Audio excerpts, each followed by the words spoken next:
Opening statements in the trial of the man accused of trying to assassinate President Trump last year began today in South Florida. Ryan Routh is representing himself in court.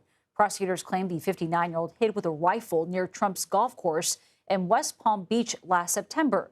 Routh has pleaded not guilty to 5 federal charges, including attempted assassination of a major presidential candidate. If convicted, he faces a maximum sentence of life in prison. CBS News legal reporter Katrina Kaufman has been following this case for us inside the courtroom. She joins us there now live. Katrina, what were some of the key takeaways here, especially from Ryan Routh's opening statements today? I think the biggest takeaway from today is how little of a defense Ryan Routh is putting on for himself. And he's also already trying the patience of Judge Eileen Cannon here at this courthouse. She had to cut him off during his opening statement. It was very poetic, existential. He was talking about the beginning of humanity. He brought up Putin, Hitler, Netanyahu. He was meditating on what intent is. At one point, he almost began crying while talking about a tractor. He was very poetically talking about a lot of different objects.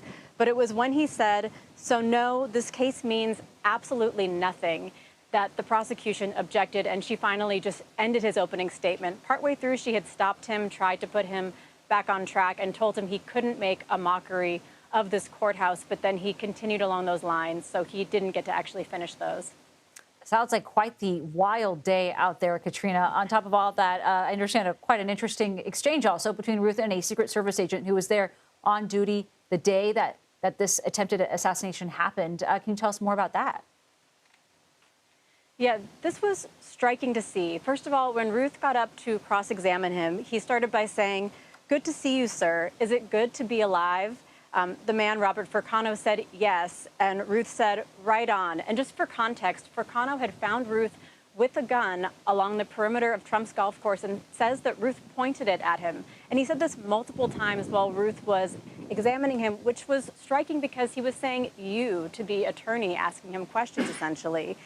Routh would ask him a question about what he saw, and he said, "I saw you pointing a weapon at my face."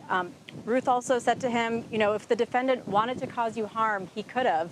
And Furcano said he didn't know his mindset, but he still knew that weapon was pointed in his face. And he seemed to be a bit scarred by it in court today. He got rather agitated while Routh was questioning him, and he had been very composed while the prosecution was. And these are only the opening statements. Katrina Kaufman, thank you very much.